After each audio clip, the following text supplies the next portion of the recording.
Кога ќе влезете во Битолската библиотека, со топло добре дојде и насмевка на лицето ќе ве пречека Коста Ќука, кој љубезно ќе ве одведе до посакуваното место.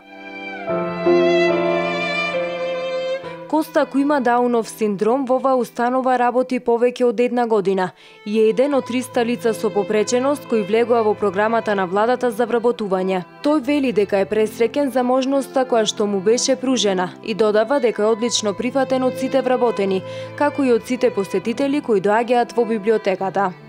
Сум пресреќен, отворено кажувам.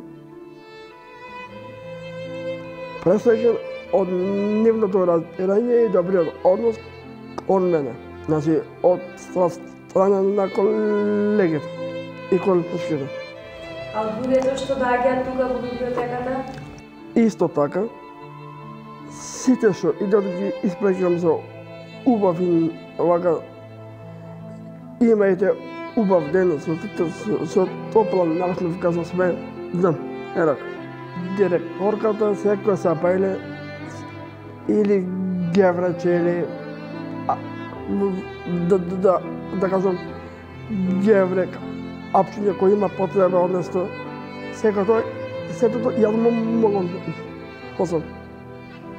Таа не останува некогаш келадна кој не е од мене, чува не сите работи. Коста има завршено основно образование, одлично чита и пишува, а за тоа е најзаслужна неговата мајка Мирјана Ќука.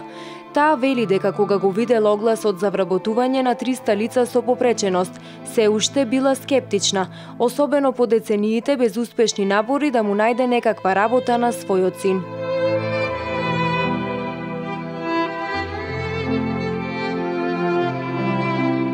Немајки друг избор, прво отворивме ние самите една заштитна работилница каде го вработивме Коста, а тоа беше мелење на шеќер во прав, и тој најде смисол пакувајќи го шеќерот. Значи, некаква работна ангажираност беше тоа. Но, за жал, мажот ми се разболе, па не можевме да и понатаму, така да Коста остана пак дома. И остана на вечно прашање, што да правам денес, што да правам утре. Во меѓувреме се работев со него, колку што можев, го писменував, да работи на компјутер, да свири на синтесајзер, ама како возрастен човек тој бараше на вистина да има смисол.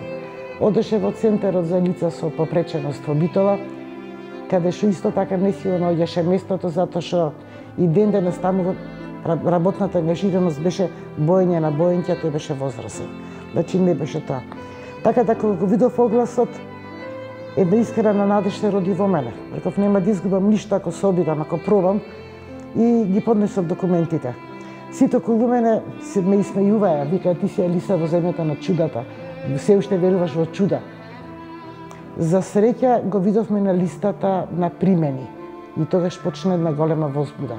За Коста не значеше ништо поимот ќе одиш на работа, ама беше среќен дека нема да оди во центарот, например. Затоа што за таму беше преголем. А за мене тогаш почна стравовите. Како ќе биде прифатен? Дали средината ќе се покаже во право светло или не? Така да имавме скоро цела година. Одевме по институции, на комисии, на разговори и секаде јас чекав да го тестираат Коста за да видат што тој може да прави. Оти тоа што можев јас да научам, тоа беше дома да извие пајнци, да испегла, да исчисти елементарни работи. Ама одење работа е одговорност. Така да после една година низ институциите конечно рекој дека Коста ќе биде вработен. Првично требаше да биде во театарот, се испостави дека таму нема соодветно работно место и благодарност на директорот господинот Науме Ѓоргиевски, тој пројави разбирање. И тогаш за мене се роди една вистинска надеж дека за сите деца можеби еден ден ќе се отвори ваква можност. Така да Коста ланската пролет почна да доаѓа на работа тука, каде што за чудо, за голема восхит и благодарност до сите вработени, беше прекрасно примен. Коста инако е социализирано дете, јас никогаш не го чував дома скриено до колината и од средината тој е растен ни широк, сакаќи познава повеќе луѓе од мене. Ама така е растен. Така да тој многу брзо се прилагоди и на неговата среќа немаше крај кога почна да доаѓа на работа. Во прво време тој поимот работа беше врзан со тоа на вистина што да работи. Па баравме со директорот што работно место да му најдеме што да работи. Па потоа почна тој само да се снаоѓа. Тој е многу педантен. Тој рече нема да дозволам скалите на библиотеката ни еден ден да бидат валкани. И со тој почнува со скалите, завршува со тротарот до крајот на улицата. Па потоа стаклата му сметае валкани, па почна да бриши стаклата на портирница, се осети многу среќен, оти тој прво познава многу луѓе, а тие доаѓаат во библиотека, па сите како си Коста, добар ден, тој е добро васпитан и на сите им возвраќа се имајте убав ден, па имајте убаво предпладне, попладне.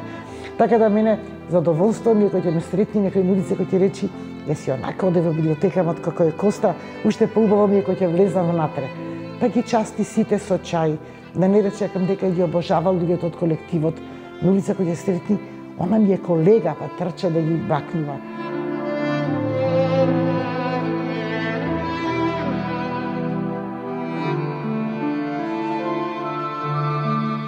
Додека седевме и разговаравме со Коста во холот на Битолската библиотека, ни се придружи директорката на оваа установа Лили Бошевска. Коста, што ми ја забележа, веднаш се сврте кон мене, со посебен жар во очите ме погледна и ми рече: "Ја гледаш ли оваа жена? Таа е ангел, зрачи со својата позитивна енергија." Директорката Бошевска пак вели дека Коки, како што таа го вика, е ангелот. Додава дека тој е најдобриот и највнимателниот човек што го познава. Секогаш убавината е во очите на нешто гледа. Така и Коста ги гледа, така работите ги доживува, затоа што тој е една толку чиста, искрена, невина душа. Токму затоа во секој човек гледа убавина, гледа нешто ангелско, гледа нешто пресветло. Така што, пак ќе речам, тоа е негово доживување на работите околу него. Тој е личност кој што е многу благороден. Можам слободно да ви кажам дека единствениот кој што се грижи за сите. Се грижи дали сме јаделе утрото, дали сме среќни, дали сме задоволни, дали некој не изнервирал. Тоа навистина многу го проценува човек само што ќе го види, веднаш чувствува дали некој е тажен или среќен. Веднаш наоѓа зборови за утеха. Многу ми се допаѓа некоја негова како филозофија. Ако имаш нешто што те притиска, нешто што ти е тешко, отвори си го долапчето, кажи си во долапчето неколку работи и затвори го. Со тоа сака да каже дека лошите работи треба некаде да ги едноставно да ги спакуваме, да ги ставиме настрана, да ги отргнеме од себе и навистина тоа се големи филозофии кои што човек може само да ги научи од него и да ги доживее како такви, бидејќи тоа треба да се има во себе си. Уште една мисла на Коста која ми остави голем впечаток е дека луѓето не треба да бидат нервозни, стресни и затворени, туку тие треба да се весели и среќни. Она што јас го заклучив е дека и покрај тоа што Коста е личност со Даунов синдром, пред се тоа е човек од кого може многу да се научи за животот. Коста и покрај неговата болест ужива во многу работи како и сите останати луѓе. Па на театар сум најредовен. Скоро сите представи ги знам сите актери, се што е познато, непознато, така.